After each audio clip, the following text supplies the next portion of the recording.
Let's define the term outlining chord changes. It means playing lines, single note lines that don't fuck up the sound of the chords. Meaning, if you're playing on a harmony, you want to be able to tell the story of the chord changes by improvising melodic lines. That's the #1 skill lacking with students because it requires not only scale knowledge and chord tone knowledge and arpeggio knowledge, it also ties in time and form. Today we're going to learn all that shit. So buckle up and let's go. So you're probably thinking we're going to take a look at A-Train or Stella by Starlight or Autumn Leaves. You are wrong. We are looking at Happy fucking Birthday because you are a basic bitch, and if you can't do it with that kind of song, forget about everything else. So Happy Birthday goes, happy birthday, that's the 1 chord, to you. Happy birthday to you. Happy birthday, dear future Patreon subscriber.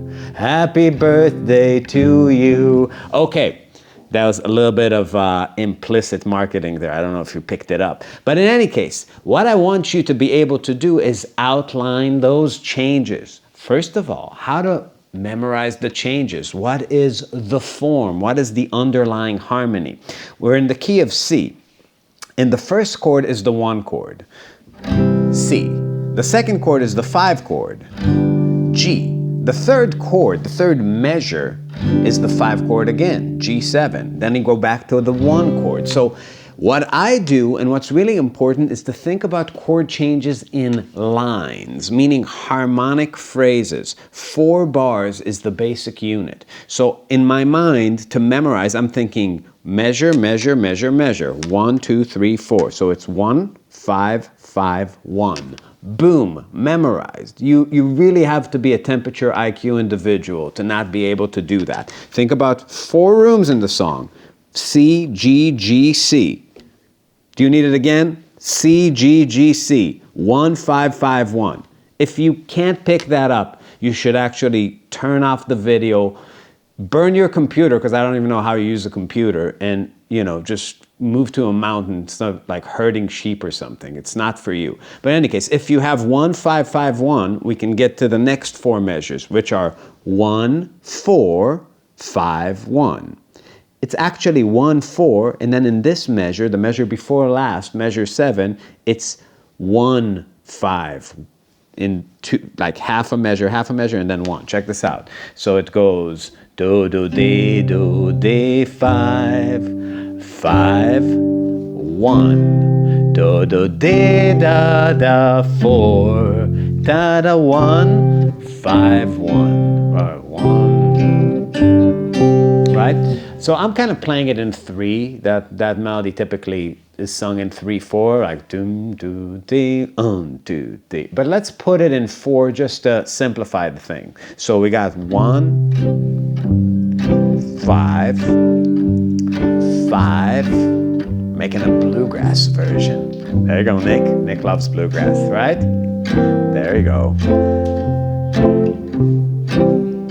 Okay, now, where you want to get to, I'm going to jump to the end, is your ability to create what I call GEtudes. And GEtudes are basically straight 8th note lines that outline the changes. They sound like classical music, like 1, 2, 3, 4.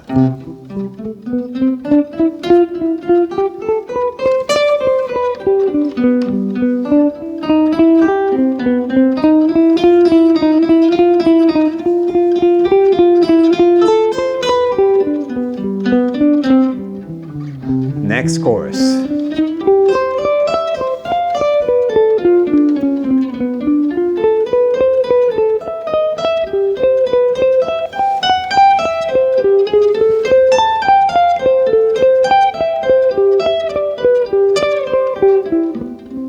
If you wanted to do it in 3/4, it would sound like this.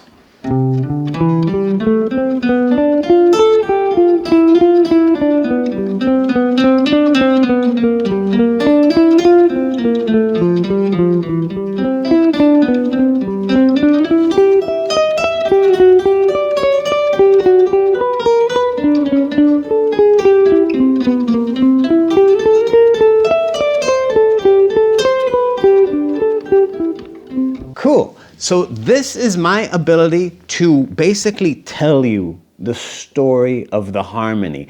What I'm removing from the equation is interesting rhythm. I'm playing straight rhythm. That was straight eighth notes. Now there's a real aha moment for any musician the moment they realize that outlining doesn't only have to do with arpeggiating. You can use other tools like chromaticism, approach notes, neighbor tones, passing tones, extended harmony, substitutions, all that shit. But the main skill is rhythmic. It's about doing specific things in specific times in a form, and the subdivisions that you're using make all the difference. So let's start with the lowest subdivision possible, not even a subdivision, not even a division, whole notes, one note per measure. I can't outline harmony one note per measure if I don't play the root notes. It doesn't sound like anything without a background. Meaning if I just play chord tones, if I arpeggiate the harmony and I'm just playing one note every measure, you won't hear the motion of the chords. 1, 2, 3, 4.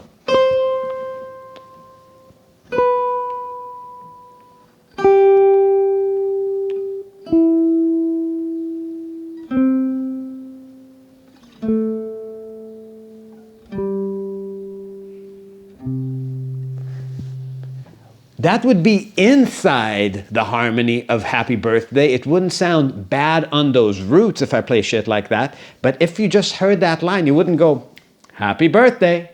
It doesn't sound like it. But if I play the roots, it's more of a giveaway. That's what a bassist would do if he's just playing the most basic thing he could play.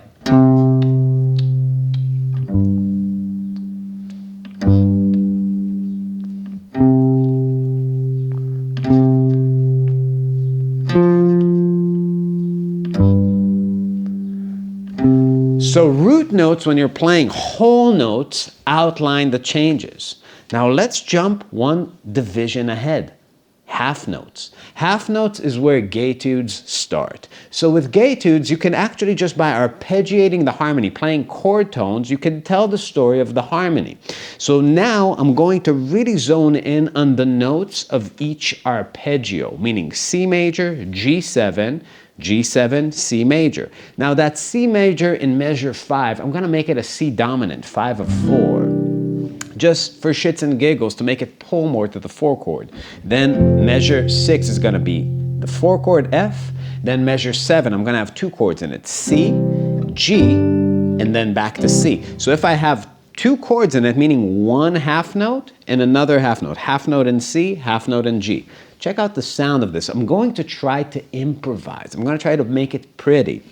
1, 2, 3, 4.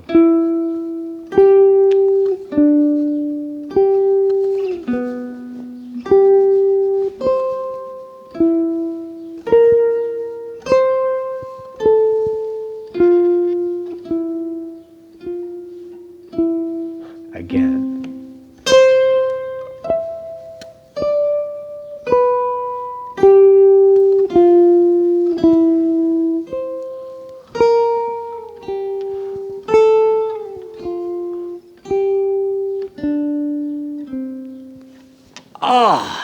Wasn't that gorgeous? You fucking loved it. You're like, how is he conjuring such incredible magic out of his guitar? I know what you were thinking.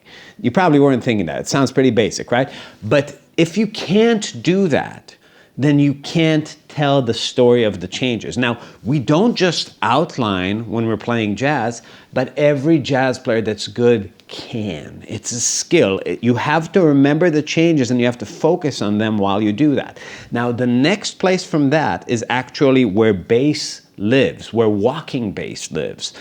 You can really start introducing chromaticism when you go to the quarter note resolution when you're outlining changes. A bassist just plays quarter notes. Now, here you start running into a new phenomena, which is weak beats and strong beats. 1 and 3 are both strong beats in a measure, but 2 and 4 are weak beats.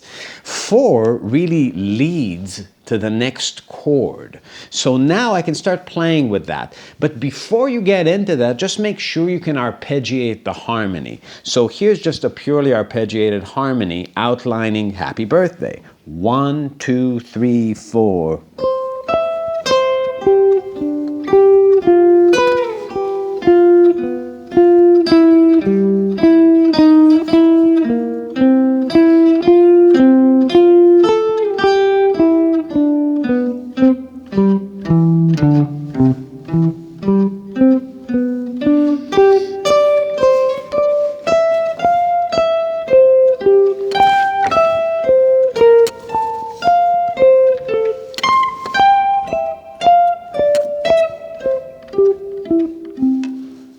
Cool, right? So now that starts sounding like a little bit of something.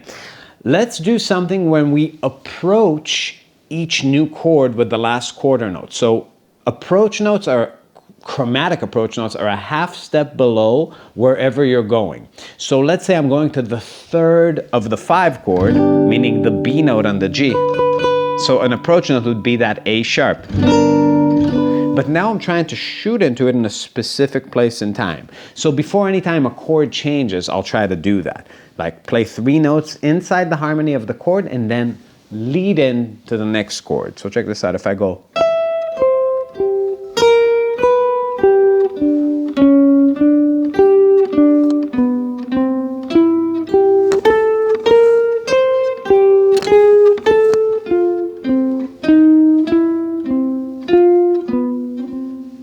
Pretty cool.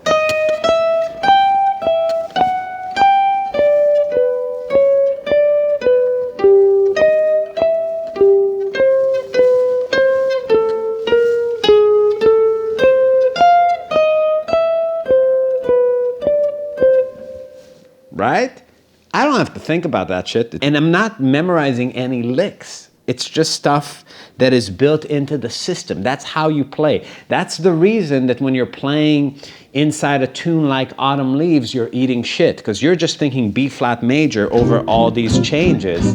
But I'm seeing the underlying harmony changing, and I'm able to use the scale in a particular way to outline each change. Now we get into the thing of using the major scale, but still seeing the arpeggio notes as the bedrock of what we're doing. So I'm going to use neighbor tones and passing tones. What does that mean? Well, if I'm inside this C major, what I'm trying to see is the C major scale with that C arpeggio underneath it. Meaning when I'm using a D note, I'm using it maybe in passing between the 1 and the 3, or as a neighbor tone to get to the 1, or as a diatonic approach to get to the 3. So when I'm using tensions, meaning the 2, 4, and 6 in the scale, and even the leading tone, the 7th, I'm using them to get to chord tones, right? To keep the harmony of that scale in the middle. Here's an example of using major scale motion, no chromaticism, but still outlining the harmony.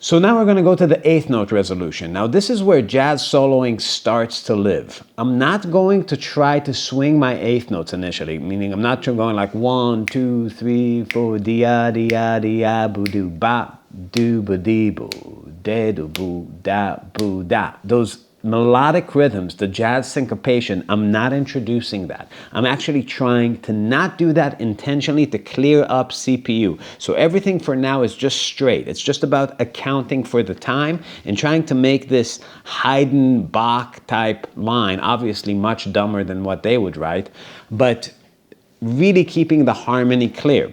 So it's gonna look like 1, 2, 1, 2, 3, 4.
So that was an improvised GEtude. That's the idea that you want to get to. So what you need to do is try. You need to try and see where this process is failing. Record yourself, listen back and be like, does it sound like the changes? Play the changes and measure against it.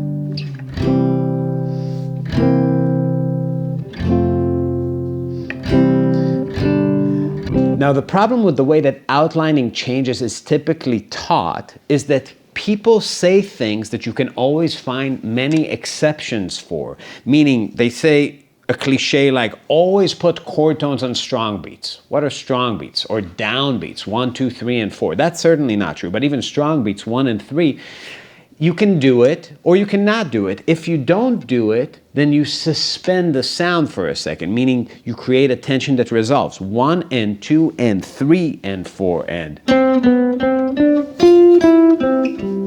I played 1, 7, 1, 2, 4, 3. Do, do, do, we, oh. But the ear still accepted it as just C major.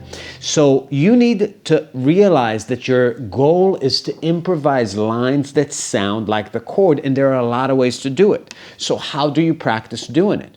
Well, you have to start trying. Now, the melody itself is going to give you hints about how it would like to change from harmony to harmony, from chord to chord. Listen to Happy Birthday. Ah. To you. That's the first change. Between the 1 and the 5 chord, it was the 1 of C going to the 3 of G. C note to a B note in the C major scale. So at the moment of change, I could do that. Well, how did it get back? Happy birthday to you. From the 5 to the 1, it went from the 5th of the G, the D note, the 2 of the scale, to C, the 1 of the scale. So to get back from 5 to 1, you do that. Now you got...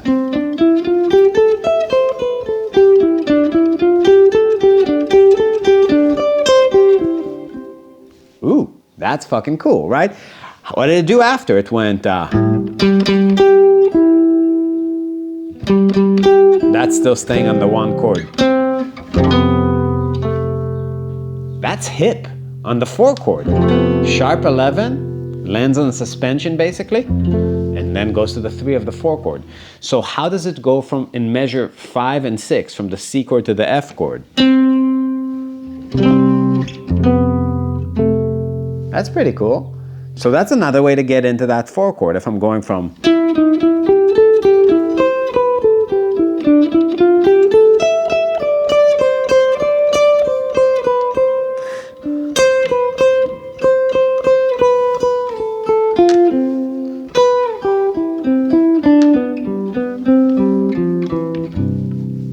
Okay,